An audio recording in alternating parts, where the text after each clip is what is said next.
Welcome to Walk It Off. My name is Paul Jarrett. Thank you for joining me this evening. Thank you for adjusting to the schedule change. I just decided Tuesday, Thursday would be better. I made the change. So thank you all for being patient with me. Thank you for adjusting to the schedule change. Let me know how you're doing today. Make sure everybody's having a good day. We're here to talk a little bit about LSU Baseball. The transfer portal just opened up on the 1st of June yesterday. The official visits going on around LSU football this past weekend and currently happening right now as we speak. But before we get into all that, I want you to do me a favor. If you haven't done so already, please hit that subscribe button. Please like the stream. It's free. It helps me out tremendously. I hope all of you have enjoyed the content recently. A lot of you checked out the John Eads interview, and I hope y'all are enjoying the shorts I'm making from them. They're fun to do. If you don't know already, we have a TikTok now. I broke down and I made a TikTok. I believe the TikTok is at Walk It Off Talk, all one word. I try to make it all the same thing to make it easy. If you can, go follow me over on TikTok. I'm putting a bunch of clips out. I actually put out an old clip today, but I refreshed it. Made it a little bit different. It's fun. Do me a favor, do that. Make sure you go follow all the X pages. Walk It Off Talk on X, Paul Jarrett 16 on X, as well as on Instagram. But before we get into the current events, well, we're going to touch on the current events a little bit. But I want to give some retrospect on what has been going on around LSU Athletics in the past year before we can start getting into the positives and what's to come in the new age of LSU Athletics as we know it. The past year for LSU Athletics has not been a good one. It's been pretty bleak, if I must say. LSU football, fail. LSU men's basketball, well, fail. LSU baseball, fail. I would probably say it may be collectively one of the worst academic calendar years for a university school program ever. To see that much failure across all of its sports.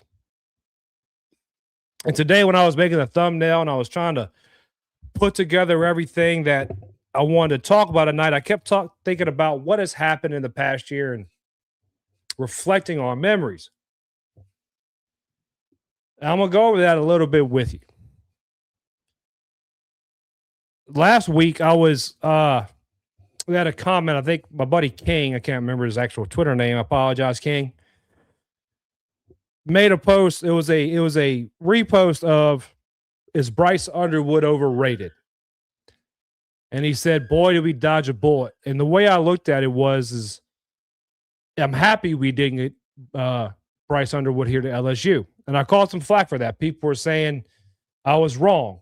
Because I said, well, if Bryce Underwood came, I'm sure BK would still be here. And through all that mess and all that back and forth with people on X, I started thinking about, okay, what are the memories I have? Well, let's go all the way back to November 2024. Bryce Underwood decommits from LSU and goes to Michigan. That slowly started the fall for LSU football. That was Brian Kelly's ace in the hole. That was Joe Sloan's ace in the hole. What happened after that? Well, first game against Clemson, we're like, all right, we're on the right track. We're good. Garrett Nussmeier looks good. The defense is working well. The wide receivers, Aaron Anderson, Harlan Berry, Caden Durham, everything's working out well. Offensive line looked more productive than we expected, but it was all facade. It was all fugazi. Then Florida. You can't move the ball in Florida. Why did I just think Danny Lackenmeyer? DJ Lagway throws 5 picks, and the score at the end of the game, which I can't remember off the top of my head, is not commensurate with the amount of turnovers your defense committed or your defense took or received. Brian Kelly in a press conference famously tells Michael Cobble and the LSU fan base, you're spoiled. Plain and simple. The program, as we learned throughout the year, is cloaked in a shadow and a smog of secrecy and lies and injury cover-ups. And no, he isn't injured. He's hurt. He's not injured. He's injured. He's not hurt. He's everything. Which leads to the culmination of the firing of Brian Kelly. LSU basketball. There really wasn't anything to celebrate. Coming into the season, we knew Matt McMahon had spent a lot in the portal. He had the backing of some boosters, and he went out and got some talent. Well, injuries plagued his program. And in the end, Matt McMahon could not stand up and could not fulfill the modicum of requirements to be the LSU basketball head coach. And he was let go. LSU baseball, high hopes. I was one of the main ones talking about high hopes, or how high the hopes really were. Coming off of national championship, Coach Jay Johnson goes into the transfer portal, gets the number one transfer portal class in the country. People forget that. That was graded the number one transfer portal class in the country. Then failure, injuries, failure, injuries, failure. These are the darkest days of LSU athletics. And people have asked, was it all bad? I say no. But before we get to what everybody says is bad, let's look at the accomplishments. It wasn't all bad, right? I mean, Kim Mulkey and the LSU women's basketball program made it to the Sweet 16. They would lose in the Sweet 16, but we're all upset now about a Sweet 16 appearance for women's basketball. I guess they're being successful. If our standards are that high for Kim Mulkey and his women's basketball program. Beth Torina, a long-forgotten coach at LSU, makes it to a super regional where they are paired up with the number one seed Alabama, and they fail. How would a super regional taste right now if you're a baseball fan? Would you be happy about that? I think a lot of you would. A lot of you are watching the NCAA tournament right now and seeing UCLA go down and Georgia Tech go down.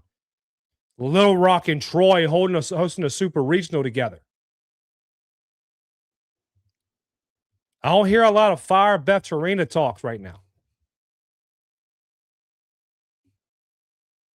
But why do I think none of this is bad? I firmly believe this. Going back to the Bryce Underwood decommitment, I believe if Underwood would have came to LSU, we wouldn't be in the situation we are today. We would still have Brian Kelly as the head coach. I don't care who you say, what you think, and how they would have fired him, this and that. You put that kind of money behind an incoming quarterback, you devote that much money, you're not going to fire the head coach he came here with. Hopefully, with a terrible offense that the LSU football team had last year, Joe Sloan is gone. But don't forget, it took Jacques Doucet putting out a video after, what was that, the Cheez-It Bowl or the Pop-Tart Bowl, of the defensive players' disdain for Matt House and the fan uproar to get Matt House run out of the building. And don't forget, Blake Baker was not his choice. Blake Baker was not Brian Kelly's choice for defensive coordinator. If BK isn't fired, more than likely, Scott Woodward isn't fired. And we all have now learned the type of purse strings he held and how he tightened them and how he didn't open them up for anybody. Means you don't have the roster you had this year. And at the same token, boosters would have been as distant as they were, and it would have stayed being that distant, if not gotten further away from Brian Kelly and his LSU program, due to the way they didn't like how Brian Kelly acted towards boosters and how he felt he needed to interact with them. Listen to John Eads' words on last week's podcast. Pretentious and above thee. That was Brian Kelly. And now it's his relationship with the boosters. He fell up. I'm the head coach of LSU football. I don't need to deal with you. Go talk to Austin Thomas. That's not the way it works here. And he never learned that. As a side note, an assumption I had, I believe Blake Baker takes a Tulane job. If Brian Kelly is still here and John Summerall takes either the job at Florida or Ole Miss or whatever, Summerall takes an SEC job, Blake Baker does not come back and stay at LSU, in my humble opinion. I think Blake Baker takes the job at Tulane. Above all else, Lane Kiffin is not hired.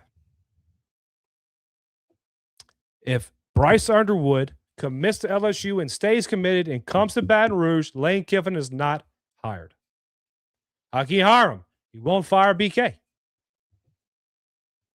Trey'Dez Green, DJ Pickett, Harlem Berry, more than likely enter the transfer portal after last year.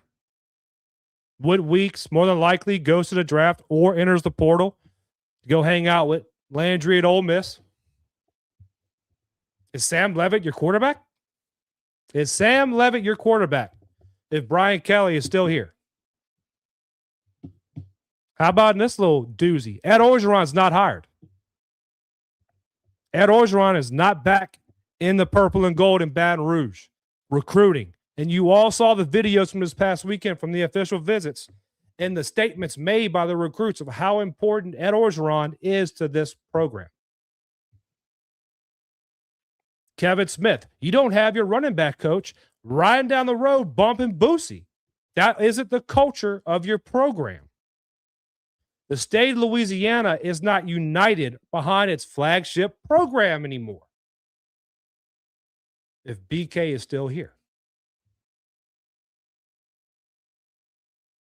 The moment Texas A&M took over Death Valley, took over Tiger Stadium, was the best moment in LSU football program history. Thank you, Aggies. Thank you. Let's go on a little bit further. Let's talk about Will Wade. We talked about Matt McMahon. Let's talk about Will Wade. Just as the Phoenix rises from the ashes, so is this LSU Athletics department and all the programs therein. Will Wade has already been engulfed in the flames of an inadequate and inept athletic department. And to boot, I would argue it wasn't even his fault. Did he pay a player out of his own account? Yeah, I get it. Whatever. What happened like the next year? Did NIL become a thing? Are we paying players now? And it's not pay for play. Shut up. Yes, it is. Yes, it is. It is pay for play. It's pay for play across the board. Why are we talking about what the MLB is going to pay a player in a draft if it's not pay for play? The failures of the athletic department that was too afraid to stand up to the bully and look him in the eyes and say, that's enough. I'm not going to stand for it and stand up for itself was the downfall of Will Wade. That's the downfall of Will Wade. But the general has returned to his battlefield. The general is recruiting his troops and forming a team that the world is not ready for. Am I going to say Will Wade's going to win a national championship? No. I can't say that, so I promise you, I know this much about basketball now. Michael Jordan is the greatest to ever do it. That's when I watch basketball. They have a three-pointer and a two-pointer. They have baselines. That's about it. There's 5 on the floor. That's 5 on the floor. But Will Wade is being called unethical. He is terrible for the sport. Matter of fact, he's destroying the sport. Will Wade is not deterred by the sounds of sheep. The general will find victory no matter the condition of the battlefield. But just as it took the darkest of the nights to raise the fire needed for LSU football out of the ashes and the flames, Stan, I will not stand for that. Jordan's a GOAT. You're old enough to know better. Just as it took the darkest of nights to raise the fire needed for this LSU football team, the 2026 LSU baseball team is now feeling the flames. Jay Johnson has been ridiculed for not recruiting enough Louisiana players. Nate Yeske has fallen from the beloved pitching coach to now the scapegoat for a bad season. Fans being disappointed in defense, comparing the player of this year to the statistically best defensive team in the LSU program history. Jay Johnson has been ridiculed for the depending on the transfer portal.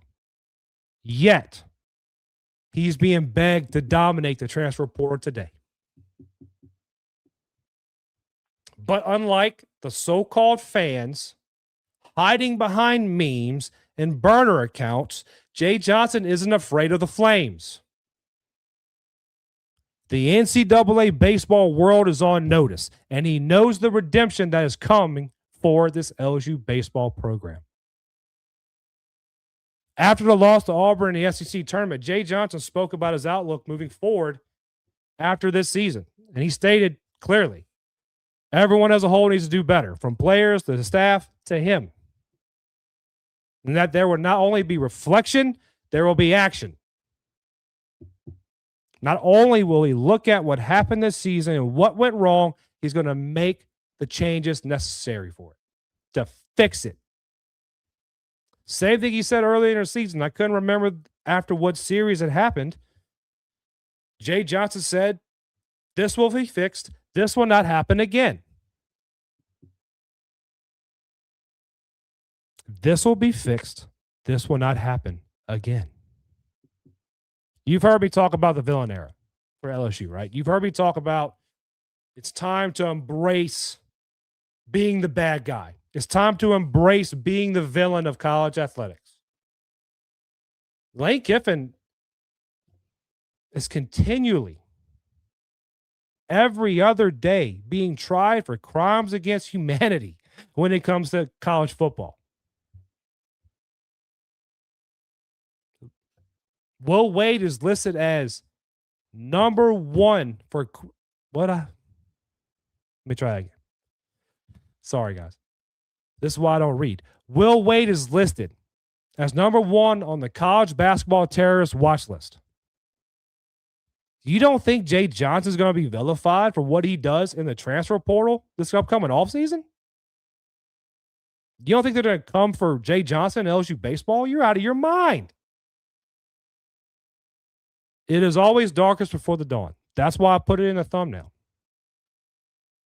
The athletic department at LSU has found themselves in that darkness. Remember these times of darkness.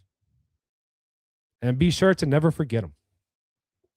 It will only make the enjoyment of success that is coming for these programs that much greater when the dawn arrives.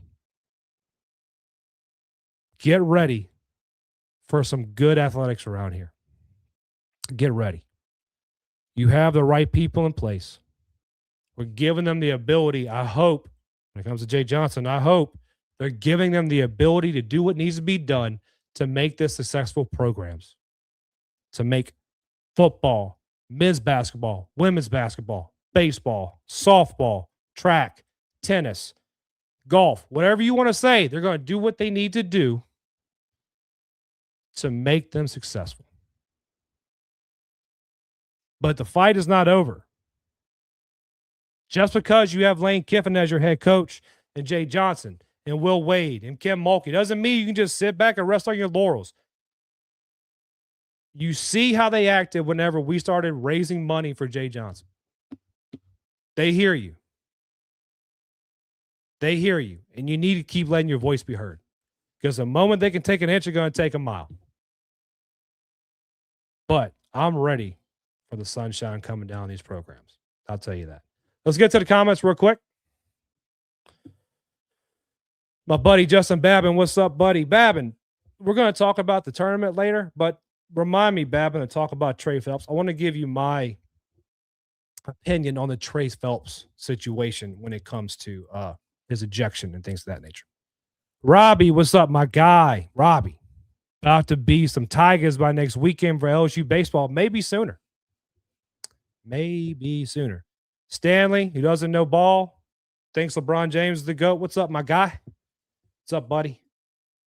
Uncle Randy was saying what's up to everybody in the chat. Stanley, not much ready for the Portal King to strike in a big way. There we go. The Journal would not be here if Scott Woodward was still here. No, he wouldn't have. Now, when it comes to Scott Woodward and Will Wade, do I think Governor Landry would have done whatever he had to do to get Scott Woodward out of here, to get Will Wade back? Yeah, I do. I think he would have done whatever he had to do. But you never know. I mean, that's all up in the air. They were making moves even before the Brian Kelly firing to get Will Wade back. But, Alex, my girl, what's up?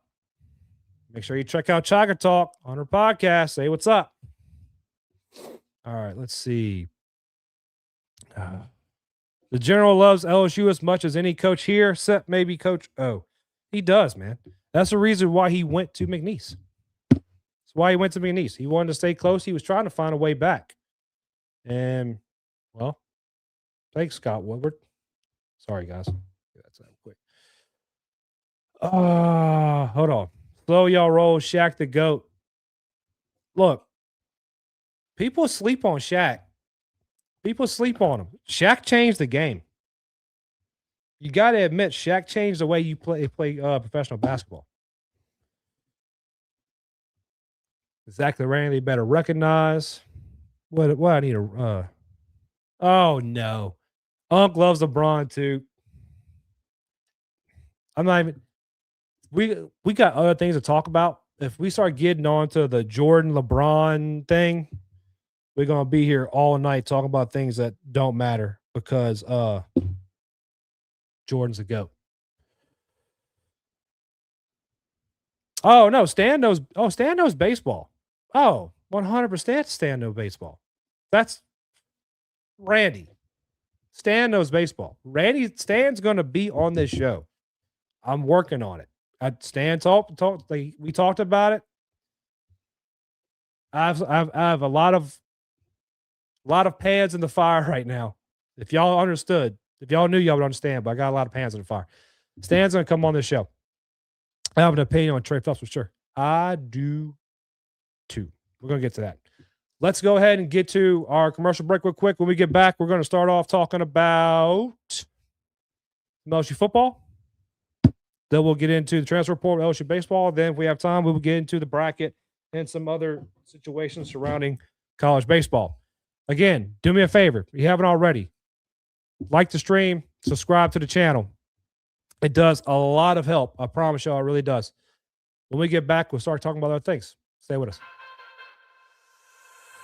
John 16:33, Jesus says, I've told you all this so that you may have peace in me. Here on earth you will have many trials and sorrows, but take heart because I've overcome the world. Like that truth that Jesus won is so powerful, so significant in our lives if we fully trust and fully surrender to that promise. Like no matter what we're gonna face, no matter what stress, no matter what challenges, no matter what anxiety, like Jesus promises peace, and he reminds us that all of the sin, the fear, the doubt, the shame, like he overcame it all. He paid the price for your sin and mine when he went to that cross. He died a death that we deserve. He went into the grave. He didn't stay there. 3 days later, he rose from the grave, and the promise is true that he's coming back someday. So the power and the significance of that verse is now in a 2-word phrase that's on a t-shirt, on a hat, on a hoodie, and simply said, Jesus. Even in the valley of the shadow of death, I can take rest, cause the living God is living in my chest. Every day I wake up feeling blessed, and even if I don't, I see it as a test. Join me and your favorite players by expressing your faith and assisting local ministries.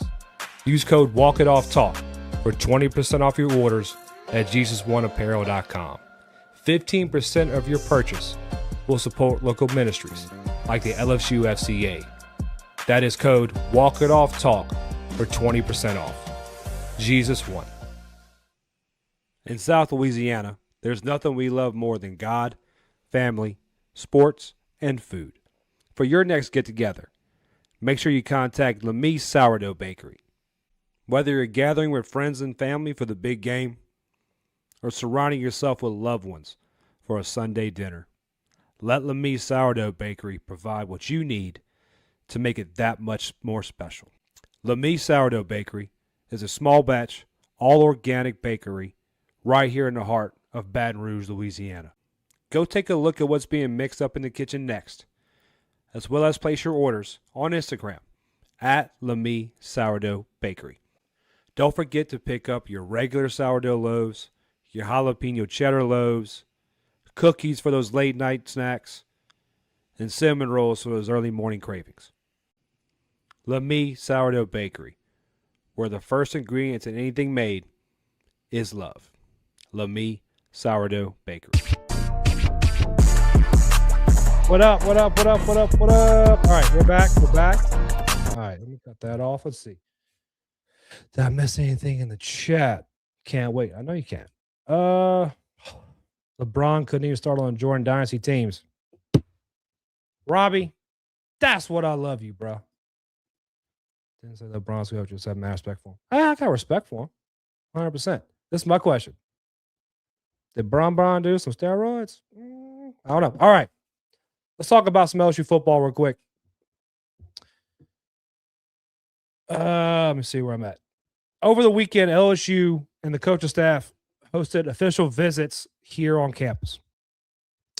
Easton Royal was the marquee name that came up across everybody. He's the current Texas commit who was here this weekend and has now officially canceled official visits to Tennessee and Ole Miss, leaving his top 3 schools remaining: Texas, who he is currently committed to, LSU, and Florida. I think similar to the Lane Kiffin sweepstakes, I don't think Florida's a real player, to be completely honest with you. I think it's down to LSU and Texas. You can tell me if I'm wrong. I don't read the message boards or have those subscriptions, so if y'all read them, please let me know. No free ads. All right. Even right now, LSU, the coaching staff is having an official visit with Mitchell Turner, who's a defensive lineman. And currently it's being reported that he's having a blast on his visit. This is what I read before coming on the show that intrigued me to talk about this a lot more. When asked what the best part of his official visit is so far, I don't feel like I can talk today, it was meeting Ed Orgeron. I don't know if we've made a big enough deal about Ed Orgeron being back in Baton Rouge. Now, I know I've talked about it. I've made clips. I've asked John Eads about it. Whatever, right? Watching the video, I almost downloaded it. If it wasn't like a 4.5 minute long video, I would have played the video of Coach O standing in front of the wind bar, giving the speech to the players and the parents before they ran out of the tunnel. If you watch that and you don't want to run through a wall, I don't know what's wrong with you. Coach O is the embodiment of not LSU, of Louisiana, right? Look at how he holds that moment with those players and those parents there. They're standing in the corridor, about to go out the doors onto the field, and they're taking everything in. They have the flashing lights. They're looking at all the paintings on the wall. They're talking about this, talking about that. They may be talking about, man, Tyrann Mathieu stood here. Man, Patrick Peterson stood here. Bro, Justin Jefferson and Jamar Chase were right here. What? They may be doing all that.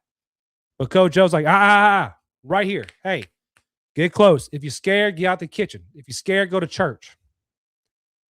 That's Coach Orgeron.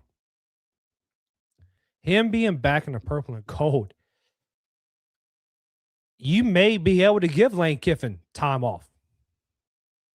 Lane Kiffin was reportedly sleeping at the facility when he first came to Baton Rouge, working on the transfer portal, working on recruits, keeping recruits here. You don't forget Lamar Brown and Richard Anderson.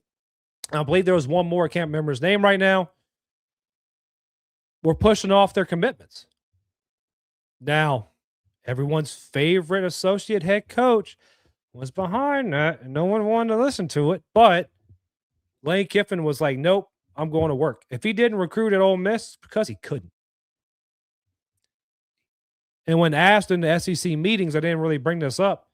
When asked about between LSU and Florida, Lane Kiffin spoke about it was never really about Florida. It wasn't ever really about anything else other than LSU. because he knew what he could come to Baton Rouge and do in the purple and gold with the brand, with the program, with I think it's understated where LSU in this program fits in the grand scheme of NCAA football. You have Ohio State, LSU, Georgia for the most part, even though Georgia Tech is making a push, but really Georgia, who are the only teams who are standalone flagship universities in their states, right? You have this full and fruitful recruiting base, which Lane Kiffin's going to go out and touch Texas. He's going to get that one recruit Mississippi has. He's going to go over to Bama. He's going to go over to Florida. He's going to go over to Georgia, to the Carolinas, to Tennessee, everywhere. He'll reach out to California and grab a kid, right? He knew what he could do down here at LSU. And that's why, like today, I really wanted to focus on what's coming for these programs. At LSU, I mean, when I talked to John, with John Eads, he even said himself, there's never really a moment you can sit back and kind of just take in around LSU. It's always such a merry-go-round and it's always something happening. Always. I mean, think of it like this. Beth Tarina hosted a regional here. My buddy on X, the STDDB, who that guy, I can't remember his name. Sorry, bud. Still got to play golf. He went. I didn't watch the softball games. I'll be completely honest with you. I didn't watch. I was focused on baseball, yeah, but there's always something going on around here. And that's on display for these players as well as they come in on their official visits to see what LSU has to offer. We give a lot of grief for LSU and the surrounding area in Baton Rouge not being it's not a tourist attraction. Let's just say that. I mean, I drive home from work and I would pass by the Raising Cane Center, and I've seen more bowling outfits for bowling tournaments than I've seen anything else, right? The Jelly Roll and Post Malone concert got canceled. It's not like we're a real, true tourist come to hang out in Baton Rouge Place. It's just not us. But there's something to having this LSU program here that makes it somewhere you want to be. Now you add Lane Kiffin to that, Ed Orgeron. Blake Baker comes back because he sees Lane Kiffin walk in the door and he goes, this place about to get wild. I may want to stick around for this. Now, as far as it comes to the recruits, let's talk about Eastern Royal. I'm kind of 50-50 on Eastern Royal.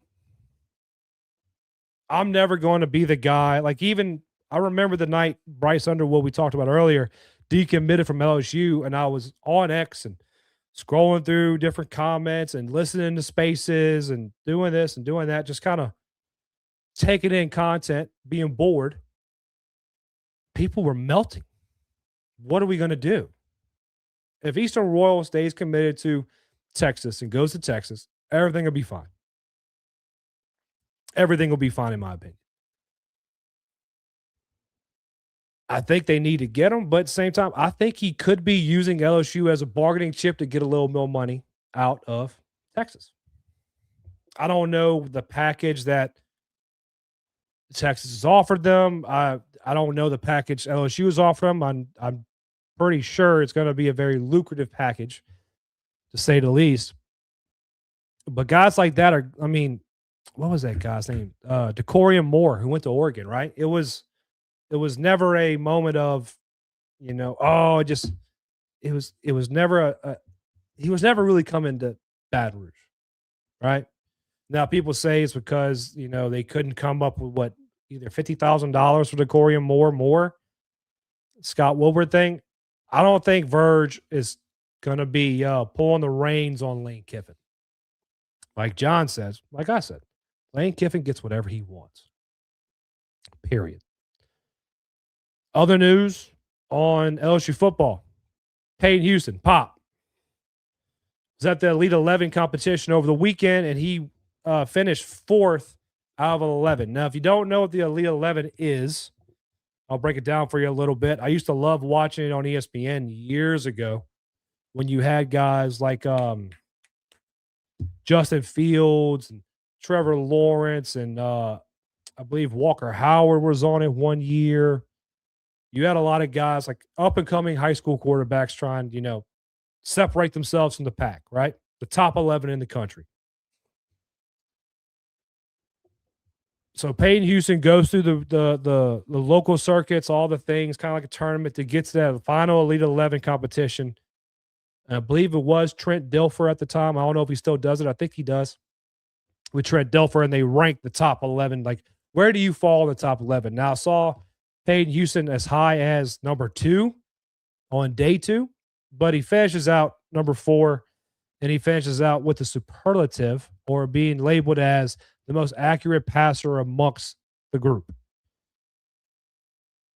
I didn't see one post about his height or about his size or about is he going to be able to compete in the SEC. I heard nothing but glowing things because, granted, you're going to see nothing but glowing things from the top 11 quarterbacks in the country.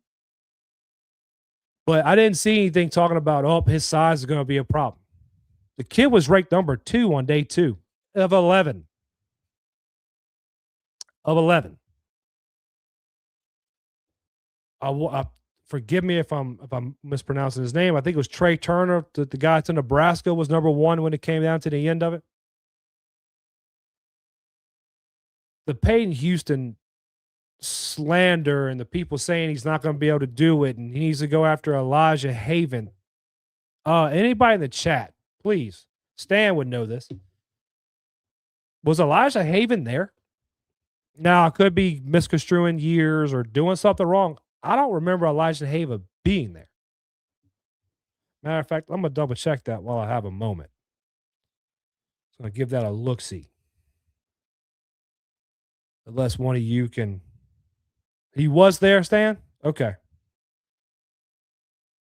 All right. And he finished. That's not right.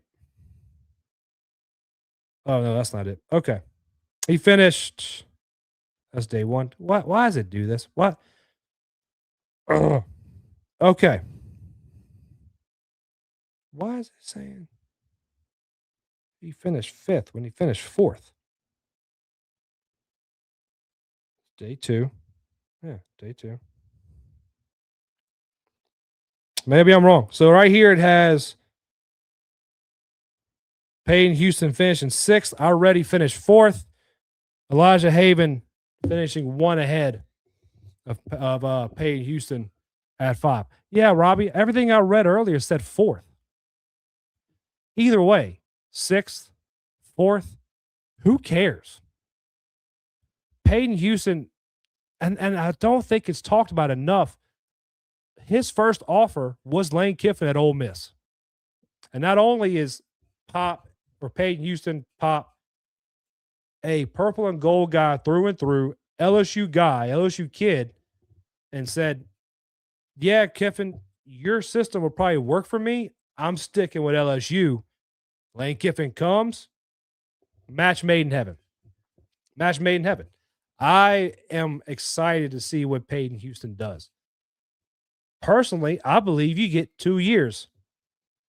You may get 2 years out of Sam Levitt, depending on how he does this year. Now, if he balls out, off to the Heisman and off to the races for Sam Levitt. But if he doesn't ball out, doesn't go in for a Heisman, you have a possible of 2 years out of him.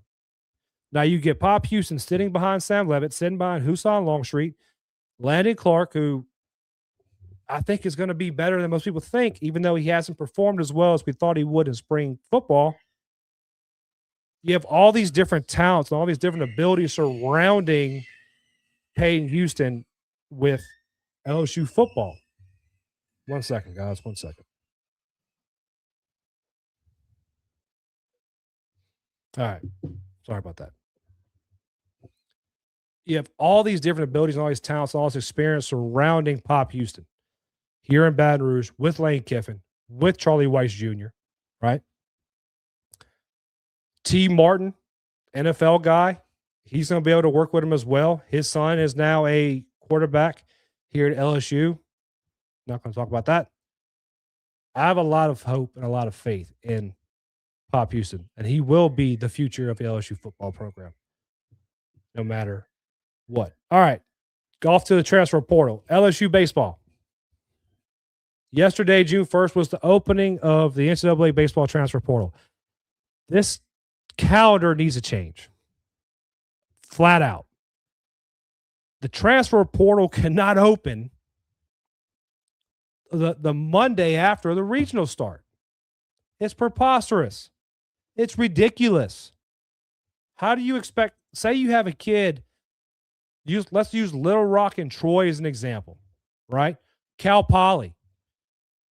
Guys out there having a hell of a year, having a great year. And we're going to get to that, Stan.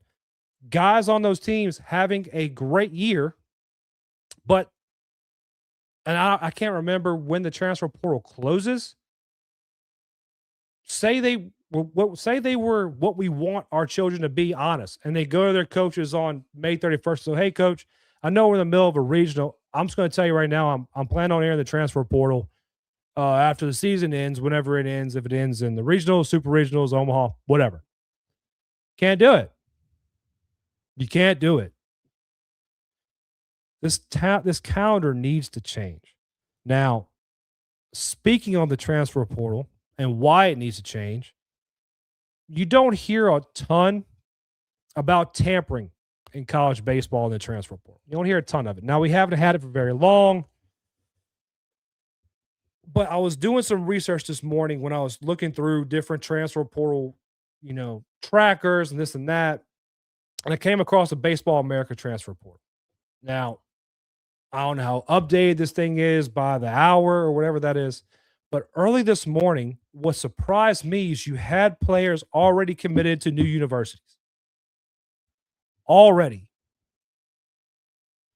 And I saw 3 specific teams that had commits: Clemson, Virginia, and Kentucky. Kentucky was just playing in a regional.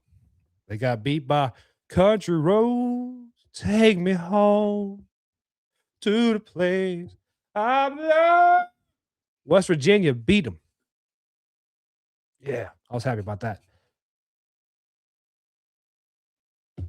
Stan says it. A&M just got to commit. A&M just got to commit out of the transfer portal. The portal's been open for 42 hours.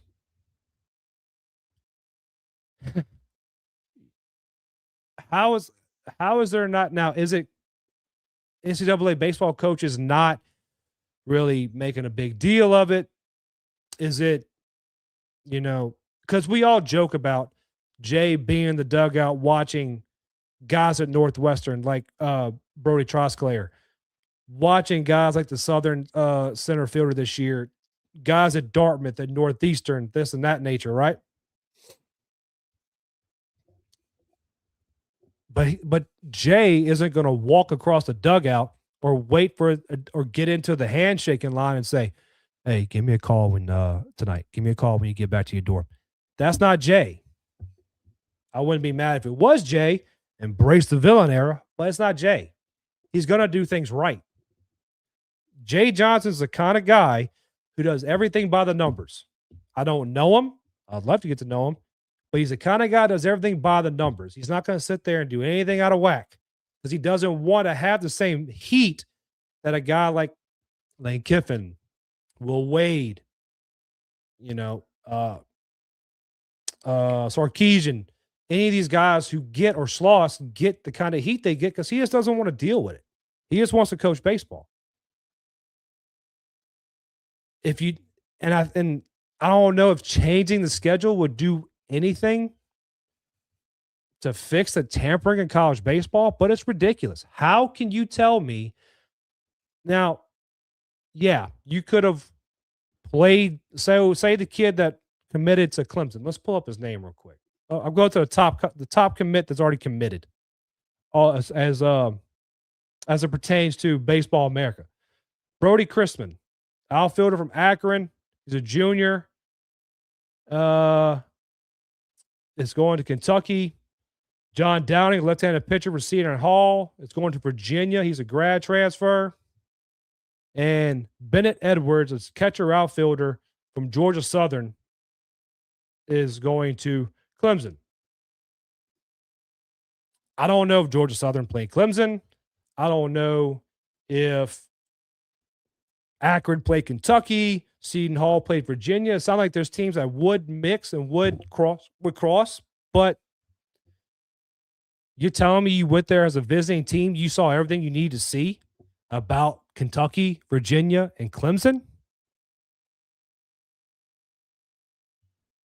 It needs to be overhauled.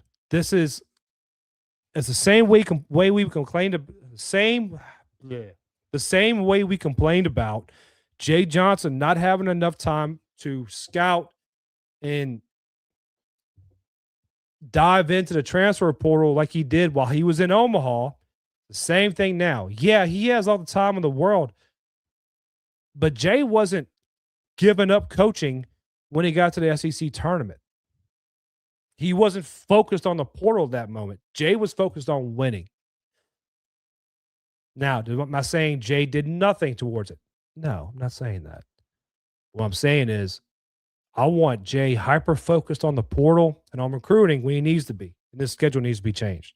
As far as how the transfer portal has affected LSU baseball, currently you have, I count, 5 guys that decided to put their name to the transfer portal.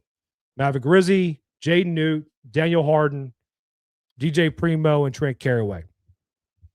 Now, I'm just going to kind of do a little brief discussion on my thoughts about each player. Trent Carraway, good luck, kid. DJ Primo, I know I'm somebody who has been vocal on the inability of DJ Primo to succeed here at LSU. Nevertheless, it's a Central kid. He has 2 rings on his hand. I have 0, so congratulations. And he wants to go. I don't blame him for wanting to go find somewhere to further his dream of baseball. He has another year of eligibility. Go get it.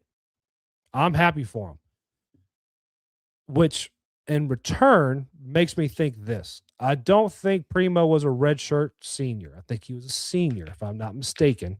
Again, I'm fine with being wrong. If I'm wrong, I'm wrong. I haven't read anything saying the 5-for-5 deal is fully into effect. This tells me he has another year of eligibility. 5-for-5 may be what's going on. Now, I have been told by other people, I'm not going to name, that everything they're hearing from agents is that the 5-for-5 thing is in effect.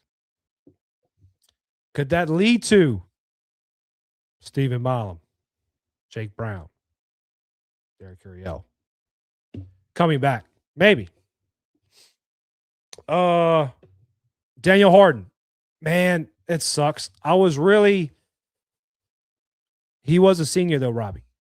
Because you got to think, 23, national championship, 24, 25, national championship, 26. To get the rings, you got to be on the active roster.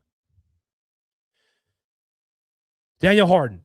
It sucks because when I look at Daniel Harden, I still see Jared Mitchell, man. I still see Jay Mitch in that box. His build is the same. His swing was really a lot the same whenever he got his swing on plane. The speed and athleticism the kid has is unmistakable. And it kind of sucks that we're losing a kid like that.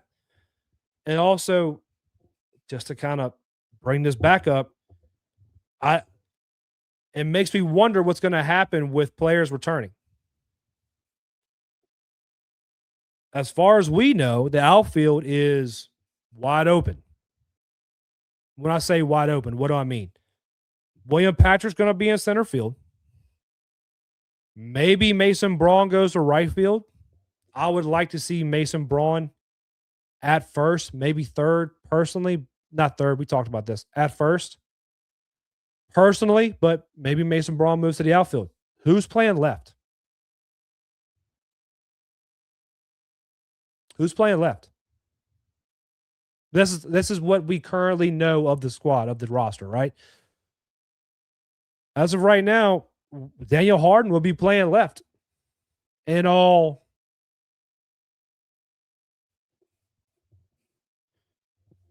As a redshirt junior this year. Oh, surprising. Okay. But as far as we know about the outfield on this roster, with Curiel gone and Brown gone, Stanfield's gone, who's playing left? It would be Daniel Harden, in my humble opinion. Now, that doesn't mean Jay Johnson's not going out and get outfielders. I believe Jay Johnson's going to go out and get outfielders, pitching for the bullpen, because your starting rotation is your starting rotation. The only people I can see breaking the starting rotation currently would be Reagan Ricken, Zion Theophilus, if it were to happen. And Stan's right. We have to get an outfielder in the portal. But am I wrong in saying right now, Daniel, you're the left fielder? Hey, Harden. Go on left, kid. Maybe there's stuff behind the scenes we haven't heard about yet. Maybe. Jay Newt. This one sucked, man.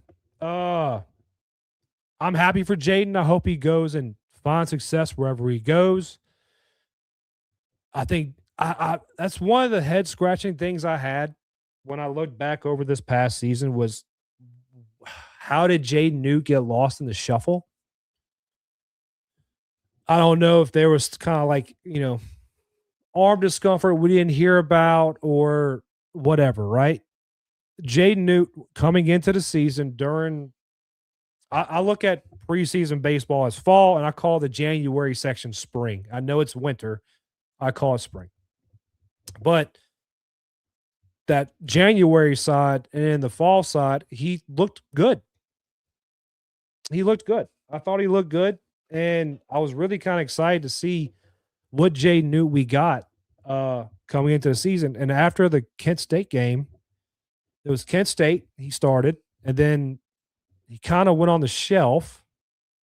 And then the other biggest moment he had until later in the season was, what was that? Sacramento State, right? Sacramento State, where he gave up the grand slam bomb coming in relief. Left the changeup up, and it got put into left center. Same night, Daniel Harden hit a home run.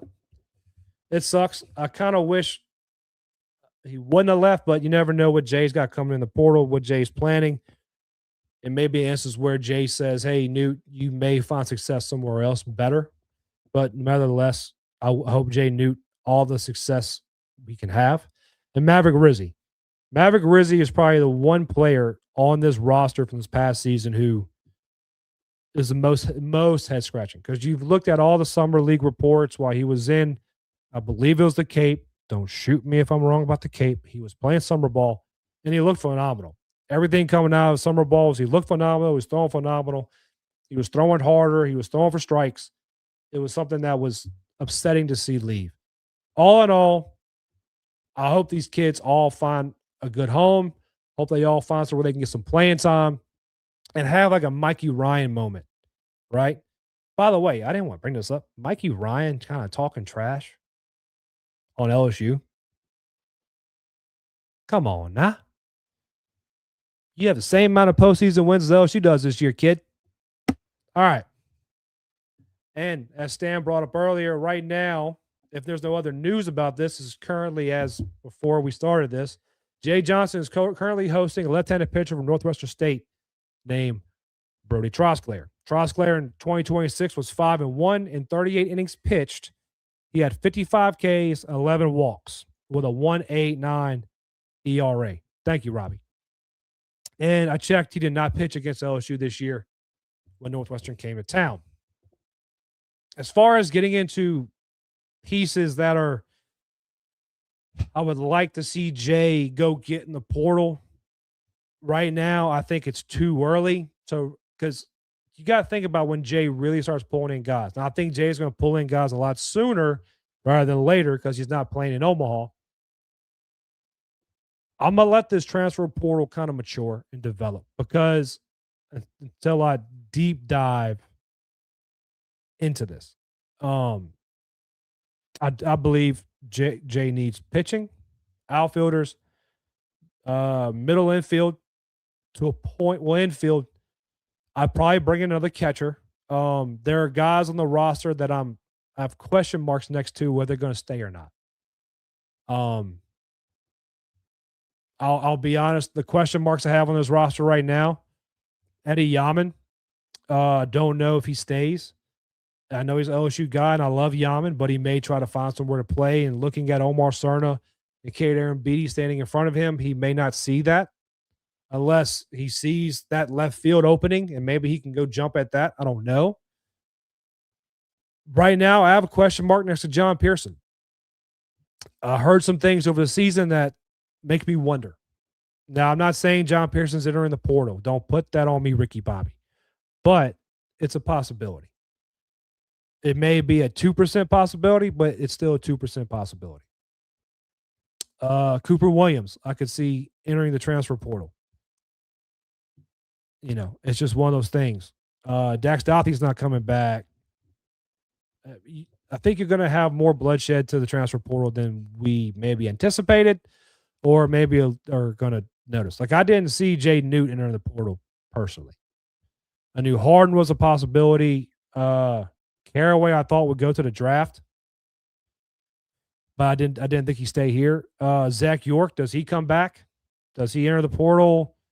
When I say come back, does he go back to college baseball? Does he go to the draft? You know, let's see. Robbie has a question. Isn't Pearson draft eligible for this year? I don't know. Let me check.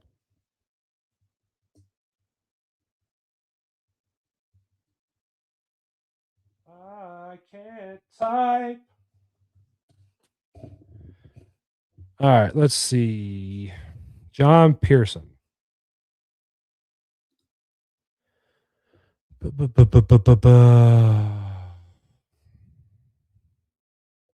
John Pearson. He's a sophomore.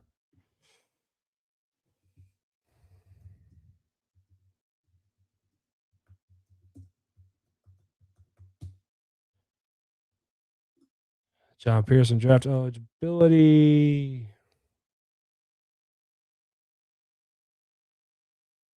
I don't know.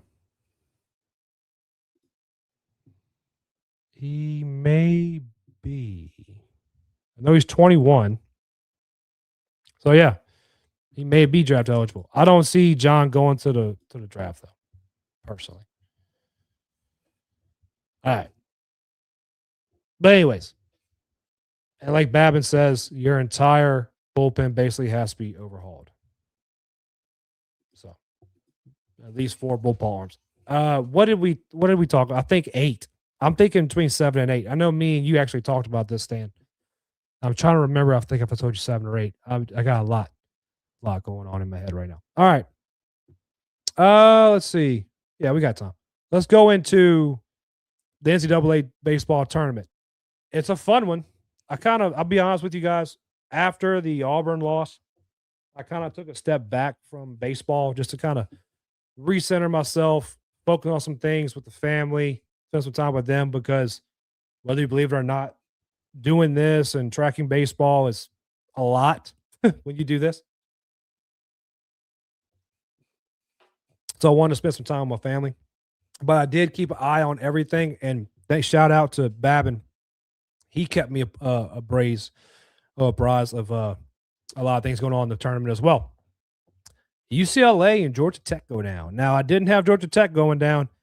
I did have UCLA. I wish I would have put my Omaha 8 into the Go Deep Dive section earlier, because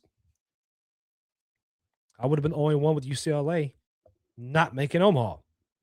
To me, the feel-good story, other than the West Virginia Country Roads in unison moment, is Little Rock and Troy. I'm not going to lie to you guys. After last season's super regional, I really grew an affinity for Little Rock. I kind of hope they can hold on to their coach. Everything I'm reading, South Carolina may be going after him, but or even the West Virginia coach, somebody might be going after him too. But for everything I remember last year, West Virginia's giving that guy Saban any and everything he can to keep him there. Little Rock's going to have a hard time holding on to that guy after a super regional berth in the NCAA tournament. Fun fact, of the 16 teams remaining, 7 are SEC. Now, this is the question I have for you guys. Why is it the SEC is always pairing up against each other? Mississippi State and Georgia is super. Why am I blanking? Auburn, Ole Miss is a super. Texas plays Oregon. Pretty sure. Why don't I just pull it up, Paul, instead of being an idiot? Alabama plays St. John's. Oklahoma plays Kansas. Why is it they're always mashed up to kind of be roadblocks for each other going to Omaha? Now, would I enjoy all SEC Omaha? Probably not. And I don't think that'll ever happen. But it's like they set these brackets up and these seeds up to make sure you get these conference super regionals. I can't stand it. So I can't remember exactly who I had in my Omaha 8, but I'm pretty sure I can remember off the top of my head. I know I had Georgia, Auburn. I had North Carolina. I had Texas. I had Bama. I actually had Florida, but I'm hoping Little Rock makes it. I had Georgia Tech, who's not in, and I had West Virginia going to Omaha. I'm going to stick with my West Virginia. I'm going to take, to better judgment, Oklahoma over Kansas. Why do I say that? I think Kansas is a fraud team. They played Northeastern, who's a good team. We all know that. Arkansas, who I thought was a fraud, and Missouri State. I think they had a pretty easy regional in comparison, right? I'm going to take Bama over St. John's. I'm sorry. That's just too easy. I'm a root for Little Rock. Another fun fact. It's the first ever where in a super regional format, 3 teams from the same state made it to super regionals. Pretty cool. I'm going to take North Carolina over USC. I'm going to take Auburn. I'm going to take Texas. And I'm going to take Georgia. Speaking of Georgia, let's get into it. Trey Phelps is suspended. He got tossed in his game. I forget who they were playing. Let me see it. Let me see what Stan said. Auburn's coach said the regional format needs to be looked at because starters are having to come back 2 days after throwing 100 pitches. I don't know how you can fix that. Me personally, the structure of the NCAA baseball tournament is perfect. Leave it alone. I like the regional, super regional, Omaha aspect of it, right? Other than NCAA football, don't mess with the playoff structure. Leave it alone. My opinion. Mic drop. Develop your pitchers. Or you have so many roster spots. I think it's 34. Again, don't bite my head off if I'm wrong. It's changed so much over the last few years. I think you have 34 roster spots. Putting them back in as a choice. 100%. You have 34 spots. And it turns into kind of like Monopoly, right? Where you can have, this is the best in this position. We're recruiting him. I want him. I'm not going to be able to have a bullpen arm. I'm not going to have this, or I'm not going to have that. You got to pick and choose. Now, I don't know, like the status of Auburn's roster, how many have in the bullpen versus starters and this and that. That's one reason why I love the NCAA baseball tournament is because you have to make those decisions. Like, look at LSU in 2023, right? Oh, they won the World Series because of Paul Skeens. Paul Skeens threw twice in Omaha. Twice. Tennessee, Wake Forest. After they lost to Wake Forest the first time, right? Who started against Tennessee? Nate Ackenhausen. He had to find guys and put them in positions to where he get through the rest of the tournament to get back to a Wake Forest game to get into the finals. And to be honest with you, game 2 of the final series against Florida was kind of like, yeah, just throw arms. Just put arms out there we're not going to use. Do it. Lie to me in the chat if you want. None of you believed in Christian Little to come out. That's why he was out there. I think Dutton was out there. He didn't throw Riley Cooper for, if he did, he didn't throw him for long because he knew he needed Riley Cooper. There are certain guys he knew was like, hey, these are throwaway guys. We'll burn them, save some guys for Sunday.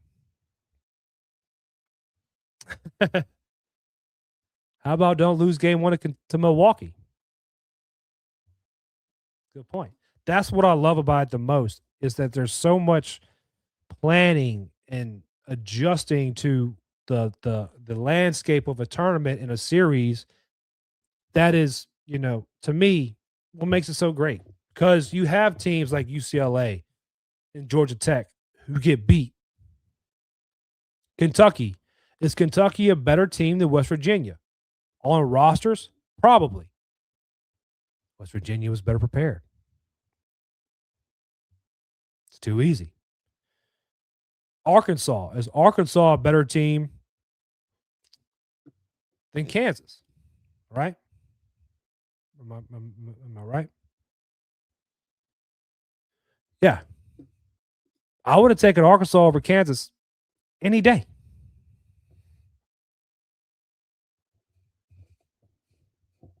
You gotta know how to plan out and judge how a game goes. I heard somebody tell me this year, funny enough, I'm not going to say who said it.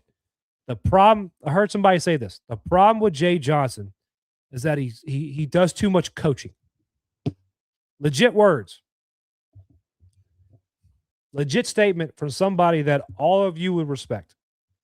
Jay Johnson does too much coaching. Skip Burtman didn't coach to the 6th inning. I don't believe that for a second.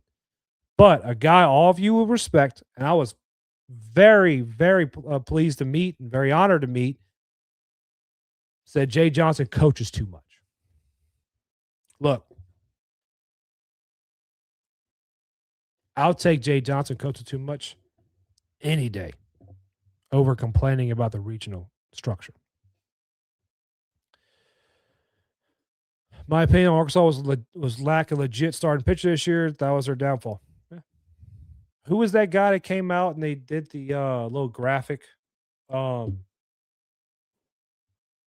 was kind of mocking towards that girl who got falsely accused on Wall Street. He had 9 or 10 strikeouts. Honestly, I can see Auburn winning it all. That pitching staff is phenomenal, man. Look, and me and you were on the same ride, Stan. I thought Florida was a lot better than a lot of people said they were due to their pitching staff. Who did Jay Johnson say was going to win it all this year? The man knows ball. If you were to put my feet to the fire, who I think wins, I think you may possibly see a Auburn Georgia final. You may see an Auburn Georgia final. That's how it's looking like it's going to map up. But let's get into the Trey Phelps Georgia discussion, and then we'll get ready to call it a night. Thank y'all, by the way, for being so active in the chat. It's really appreciative. It's been fun tonight. I'm having a lot of fun. Thank y'all. If you haven't already, please like the stream. Hit the subscribe button. Thank you all for so much for being so active. I really do appreciate it. Trey Phelps is ejected from the final game in Georgia. Wes Johnson is also ejected. Wes Johnson is not going to be punished any further for his ejection. Trey Phelps has to sit out game 1 of the Super Regional. Now, I did listen to Babin earlier on his show saying he feels Trey Phelps should have been ejected. Here's my 2 cents. Let the boys play. I look at the World Baseball Classic, right? And the fun and the compassion and the just overall excitement for baseball is just being killed out of American baseball. That's how I see it. It's being just driven out of American baseball. Anyone who's a baseball fan who watched the World Baseball Classic loved it because you saw the Dominicans and you saw the Puerto Ricans and you saw all these different cultures climbing in together, having fun. The crowds exploding.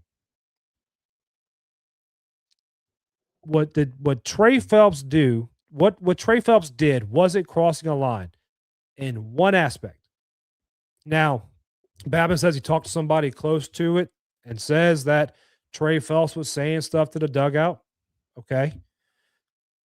Then Devin Sheeran should have been ejected in the SEC tournament. He cussed at an umpire. From my outside looking in, and hearing Wes Johnson, which I'll be honest, I don't trust Wes Johnson as far as I can throw him. He says that Trey Phelps' family was sitting above the dugout on the first base side where the opposing team is and was talking to his family. Okay? That's fine.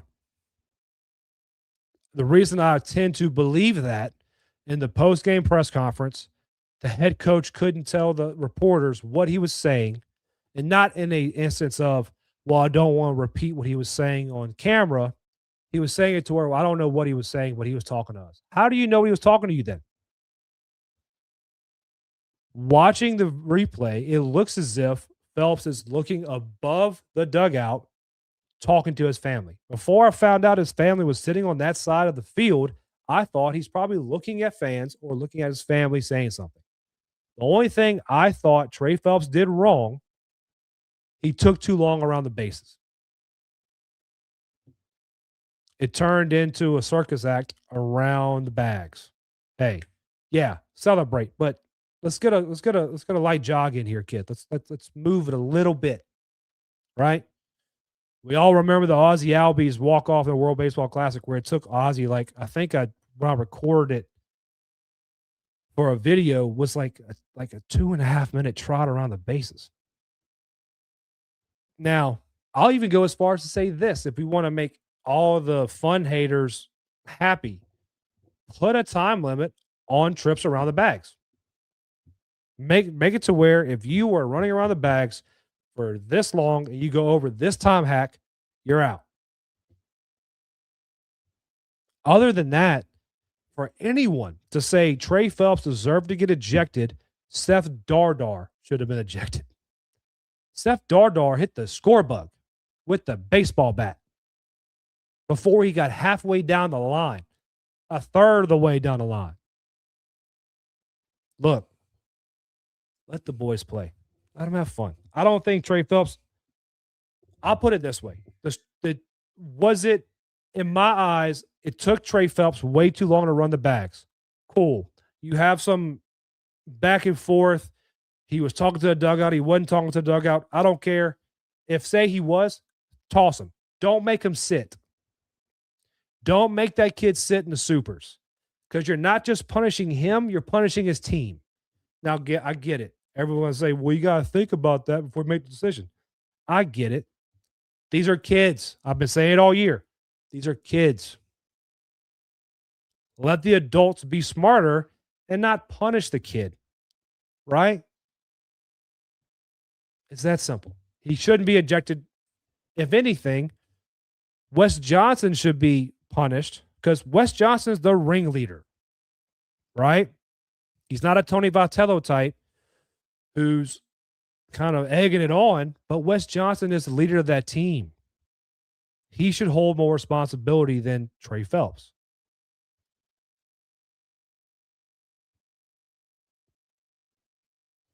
Babin in the chat has a question on Landon Harrison. What's your opinion on Landon Harrison on his ejection? I think that's Bush. I think it's Bush. Landon Harrison should not have been ejected for that. Period. The inning's over, right? He struck out. I doubt the kid even meant to toss the bat that high in the air. Again, as LSU fans, if Landon Harrison or Trey Phelps should be ejected for what they did, eject Devin Sheeran, eject Seth Dardar, eject Jake Brown for some of the pimp jobs he did. No, that's our guys. We love them. I get it. Keep the playing surface fair. Landon Harrison turned around, struck out, tossed his bat in the air. Didn't say a word to the umpire. Didn't say a word to the opposing player. Turn around, toss his bat, gone. That's stupid. It's Bush League.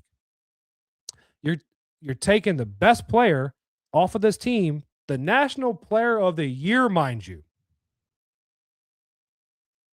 My wish list for Jay Johnson. Off the field, out of the box. It's Bush League. It's terrible. That shouldn't be the way it's done. I'm old school to a point where, hey, act like you've been there. I get it. But at the same time, it's a game. It's a game. They're not handling international politics here. They're not deciding outcomes of wars. It's baseball.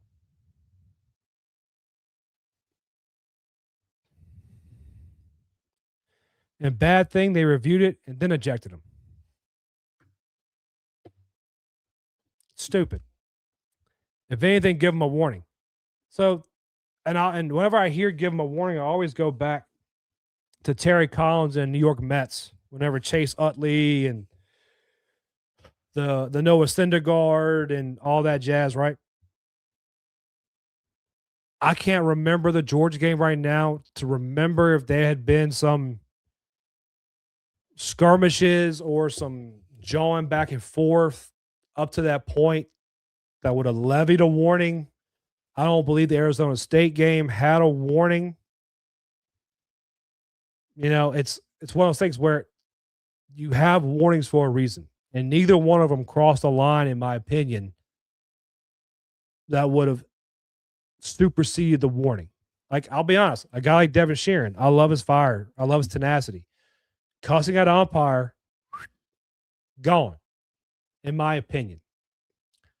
Or if I'm Jay Johnson, I'm telling Devin, don't ever do that again.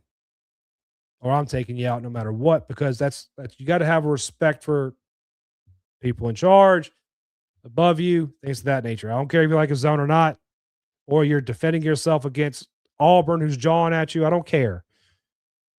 That wasn't Auburn. That was Oklahoma. I don't care.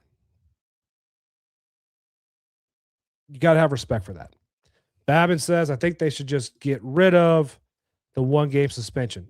I agree. Like I said, if I could find a reason to eject Trey, it took him too long to run the bags.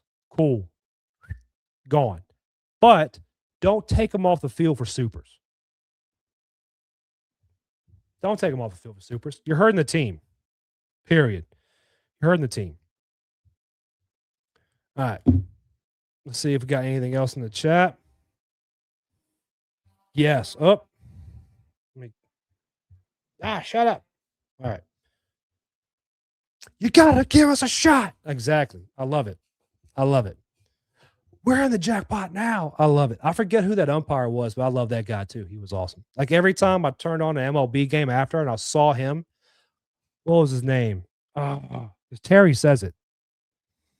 Terry says it. I can't remember. You got to give us a shot though, man. And you have warnings for a reason. It's too easy. Before I let you go, do me a favor. Say it again. I hate doing this, but supposedly it works. Please like the stream. Subscribe to the YouTube channel. Share this. Share this with your friends. Go to your wife. Go to your girlfriend. Go to your parents and get them to subscribe. Whatever. It helps me out tremendously. How about them Braves of Cuna heating up? Man, I think we're in for a good year with our Bravos. But like I said, If you're watching on YouTube, please subscribe. If you're watching on X, please follow the page, like the stream, like the post. Please. We're going to do this Tuesday and Thursday from now on. That's the plan, unless things change, which, you never know what tomorrow brings. Be on the lookout for shorts. Be on the lookout for, if you can, go follow the Facebook page. Go follow the TikTok and the Instagram. Help me help you. Jesus One Apparel. They did just come out with their like they call it the golf collection, the Sunday collection. It's really nice stuff. I got a polo in. Just heads up. They're not regular fit. They fit kind of tight. That's why I'm not wearing it right now. Your buddy fatter than I thought I was. Let's just say that. I got one fat too small on my size. So be on the lookout for Jesus One Apparel. I am going to be having a interview come out next week. It's going to be a extra interview aside from the regular show with Matt Palmer, the founder and owner of Jesus One Apparel. Be on the lookout for that. It's going to be it's going to be a nice little show. We're going to talk about faith. We're going to talk about sports, but we're going to talk about faith. We're going to put what comes first, what's supposed to come first up front and really give glory to God in that episode. I'm really looking forward to that. Aside from that, let's talk about the Lord. We'll leave y'all with a Bible verse today. 1 Peter chapter 1, verse 3. Blessed be the God and Father of our Lord Jesus Christ, who according to his great mercy caused us to be born again to a living hope through the resurrection of Jesus Christ from the dead. And I think that actually ties in perfectly with Jesus 1. Through that sacrifice, through that resurrection, you have a second chance because Jesus won. You have a second chance. You have an opportunity to always repent. And it's something I always like to tell people, because I'll talk to people about Christ. I'll talk to people about faith. And they were in a spot I was at one time where I was like, well, what would God want with me? I've done this. I've done that. I'm like, yeah, he knows. He knows exactly what you've done. He doesn't care. He loves you. He loves you. And he's forgiven you. As long as you repent, he forgives you. And you don't need to bring it up to him. He's seen your life. He watches you every day. So always remember the sacrifice that came to give you the life you have today and the happiness you can enjoy. I promise you, it's weird to say, but not weird to say. I didn't believe it for a long time, but devoting my life back to Christ really brought a lot more happiness in my life than I thought it would. Other than that, thank you all for tonight. It was a great time. Like the page, like the stream, subscribe, follow the page, check out TikTok, Instagram, Facebook, X, all the good jazz. Posted content every day if I can. I try to at least. And with that, oh, by the way, if you're still on the stream, supposed to have a special guest Thursday. I'll put the thumbnail out about 24 hours prior to the show. All right. Aside from that, remember, God loves you. All he wants you to do is love him back. Have a great evening. And let's watch the transfer portal. So I'll talk to y'all again on Thursday. God loves you. I love you. Have a great time.